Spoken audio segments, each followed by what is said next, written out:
की बड़ी खबर से कर रहे हैं, जहां आपको पता है अमित शाह ने टीएमसी पर हमला बोला है। टीएमसी के लोग लूट भ्रष्टाचार में बिजी हैं।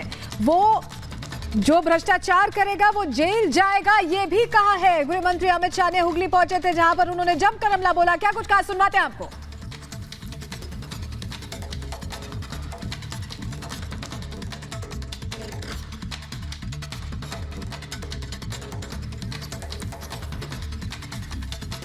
तो गृहमंत्री अमित शाह ने टीएमसी पर हमला बोला। आपको बता दें, चुनाव प्रचार कर रहे थे अमित शाह, जबरदस्त तरीके से उन्होंने टीएमसी को लिया निशाने पर और यह कहा कि टीएमसी के लोग लूट भ्रष्टाचार में बिजी हैं, जो भ्रष्टाचार करेगा वो जाएगा जेल।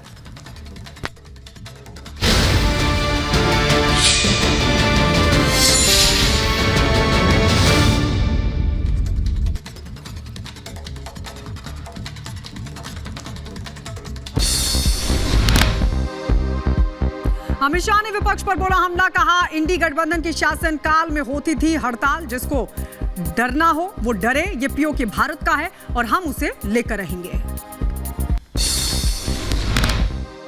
मैं आज श्रीरामपुर की धरती पर कहकर जाता हूं, राहुल बाबा आपको डरना है तो डरिए, ममता दीदी आपको डरना है तो डरिए। ये पाक ऑक्यूपाई कश्मीर भारत का है और हम उसको लेकर रहेंगे। हुगली में गरजे अमित शाह, कहा ममता बनर्जी मां माटी मानुष के नारे के साथ सत्ता में आई, लेकिन ये नारा अब होकर मुल्ला मौलवी मदरसा है जमीन में बदल गया है। तो बहनों, ये मां माटी और मानुष इसके नारे के साथ ये ममता दीदी सत्ता में आई थी, मगर मां माटी मानुष का नारा तो गुम हो गया। उधर सीएम योगी आदित्यनाथ ने कांग्रेस पर साधा निशाना, कहा उत्तर प्रदेश में कांग्रेस होने वाली है साफ झूठ बोलकर गुमराह करने की करते हैं राजनीति।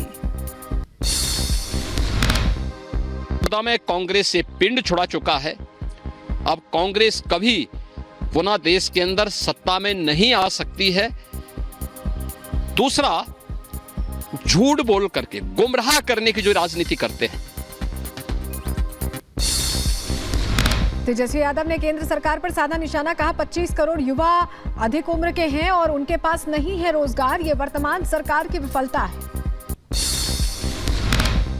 प्रधानमंत्री के गलत नीतियों के कारण आज 25 करोड़ नौजवान जो हैं ओवर एज्ड हो गए, यानी जो युवा ओवर एज्ड हुए हैं वो बेरोजगार हो चुके हैं, बहाली नहीं निकल रही है, नौकरी नहीं मिल रही है। उधर केंद्रीय मंत्री गिरिराज सिंह का तेजस्वी यादव पर बड़ा हमला, कहा तेजस्वी यादव अकेले हैं, हमारे पास सभी नेता हैं मजबूत। यादव डरे हुए हैं, उनके साथ कोई वोट नहीं है। इधर हमारे साथ हमारे नेता नरेंद्र मोदी, नीतीश कुमार हैं, सम्राट चौधरी हैं, कुशवाहा, कुर्मी, अति पिछड़े सब बीजेपी के साथ है। इसी वीरेंद्र सचदेवा ने केजरीवाल पर साधा निशाना, कहा केजरीवाल के आवास पर हुई घटना की होनी चाहिए जांच, बयानबाजी नहीं। संजय सिंह खुद इस बात को स्वीकार कर रहे हैं कि मुख्यमंत्री आवास के अंदर स्वाति मालीवाल के साथ अभद्रता हुई है, तो मुख्यमंत्री अरविंद केजरीवाल हाथों में चूड़ियां बन के क्यों बैठे हैं, कार्रवाई क्यों नहीं कर रहे? उधर दिल्ली में स्वाति मालीवाल को लेकर बीजेपी का प्रदर्शन, केजरीवाल के खिलाफ की जमकर नारेबाजी। घटना को लेकर बीजेपी महिला कार्यकर्ताओं का फूटा गुस्सा। स्वाति मालीवाल मामले पर बीजेपी का हमला, कहा केजरीवाल ने अभी तक विभव को क्यों नहीं निकाला, प्रचार करने में व्यस्त है आम आदमी पार्टी। स्वाति मालीवाल मामले में दिल्ली पुलिस सूत्रों से हवाले से बड़ी खबर यह है कि पुलिस ने मालीवाल से संपर्क करने की कोशिश की है।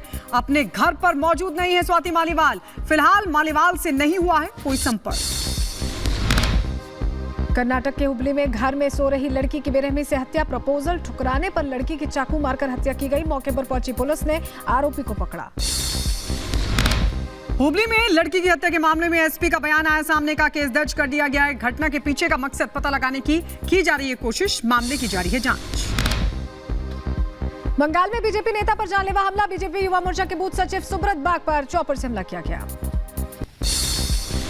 दक्षिण 24 परगना में टीएमसी नेता के घर पर बमबाजी का मामला सामने। आईएसएफ पर टीएमसी नेता के घर पर बमबाजी का आरोप। जम्मू कश्मीर पुलिस को मिली बड़ी कामयाबी, बारामूला से 52 करोड़ की हेरोइन और 12 लाख भारतीय नकदी बरामद।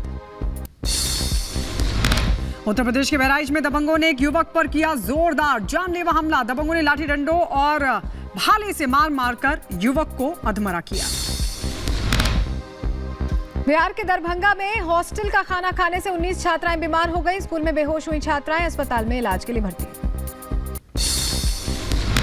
उधर मध्य प्रदेश के इंदौर में पुलिस और बदमाशों के बीच हुई मुठभेड़। गोली लगने से एक आरोपी हुआ जख्मी। हत्या के आरोपी को पकड़ने गई थी पुलिस।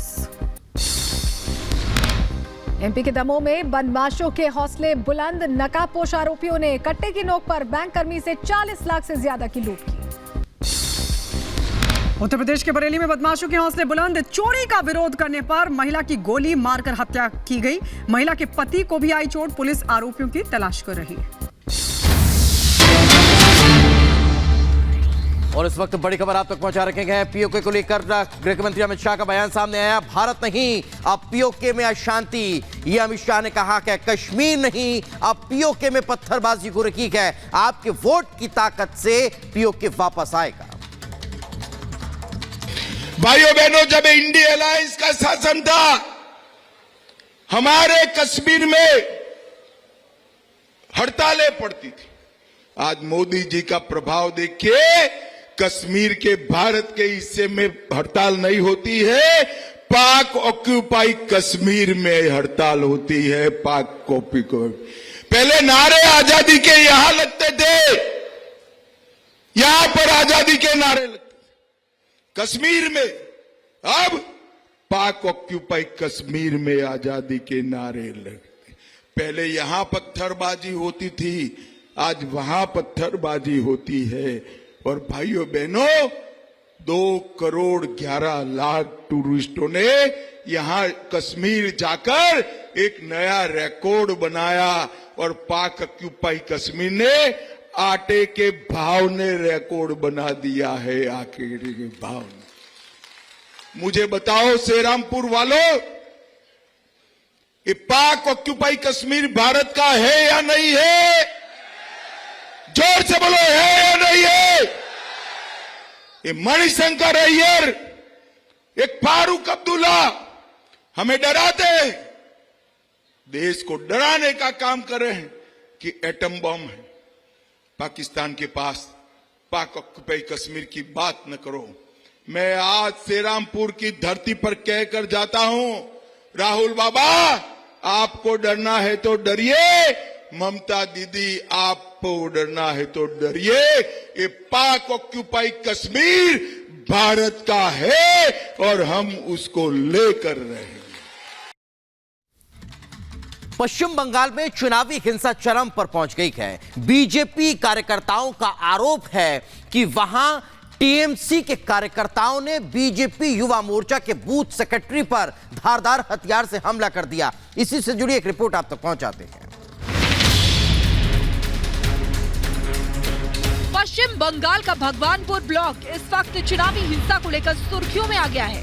बताया जा रहा है कि चौथे चरण के चुनाव के बाद मंगलवार देर रात टीएमसी कार्यकर्ताओं ने बीजेपी युवा मोर्चा के स्थानीय नेता पर चॉपर से हमला कर दिया, जिसमें वो गंभीर रूप से घायल हो गए हैं। स्थानीय लोगों के मुताबिक हमलावरों ने बीजेपी युवा मोर्चा के नेता सुब्रत बाग के सिर को निशाना बनाकर चॉपर से वार किया था। लेकिन इस दौरान जब बीजेपी युवा मोर्चा नेता ने अपना सिर बचाने की कोशिश की तो धारदार चॉपर की जद में आने से उनके कान का बड़ा हिस्सा कट गया, जिसके बाद उन्हें गंभीर हालत में पास ही के अस्पताल में ले जाया गया। लेकिन उनकी गंभीर हालत को देखते हुए डॉक्टरों ने उन्हें बड़े अस्पताल में रेफर कर दिया है। वहीं सनसनीखेज घटना के बारे में दावा किया जा रहा है कि हमलावरों ने बीजेपी युवा मोर्चा के नेता के बड़े भाई को भी निशाना बनाया था, लेकिन किसी तरह